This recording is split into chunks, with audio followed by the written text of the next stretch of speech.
Et avec nous, François Dupaquier, bonjour. Merci d'être sur France Info. Vous êtes responsable des opérations d'urgence en Ukraine pour l'ONG Première Urgence. Vous êtes à Dnipro, dans l'est du pays. Un mot sur, tout d'abord, Mariupol et ces convois qui vont en direction de la ville martyre. Vous pensez que c'est un piège de la part des Russes ou ces bus vont pouvoir vraiment évacuer une partie des sinistrés? Écoutez, moi, je ne peux pas vraiment vous répondre à cette question. J'en ai pas la moindre idée. Ce que je peux vous dire, c'est ce qu'on constate sur le terrain, c'est-à-dire les mouvements massifs de population d'un peu partout, des gens qui de Mariupol qui ont réussi à partir précédemment, qu'on croise un peu partout sur les routes.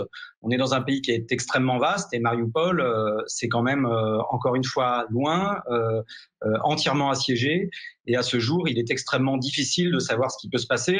Nous, en tout cas, sur les routes, nous voyons des gens qui fuient, mais qui ont déjà fui il y a déjà un certain temps.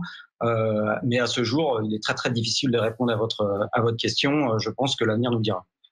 En tout cas, il faudra plusieurs jours pour évacuer autant de civils. Vous avez déjà vu, vous, sur place, des couloirs humanitaires. Depuis le début de la guerre, il y en a eu, vous en avez vu? Écoutez, ces couloirs humanitaires, ils sont de différentes formes, hein, parce que aujourd'hui il y a d'abord, bien sûr, une ville assiégée, entourée par l'armée russe, donc il est extrêmement difficile et même impossible d'accéder à cette ville. Aujourd'hui, je n'ai pas eu connaissance d'aide humanitaire qui a réussi à rentrer depuis plusieurs semaines dans la ville de Mariupol. Ce que je peux vous dire, c'est que au niveau du terrain, et nous on a nos équipes qui sont dans l'est du pays, toujours nos équipes ukrainiennes qui travaillent et qui sont là en train d'essayer de s'activer, notamment pour les déplacer, et qui nous font des retours tous les jours de la situation.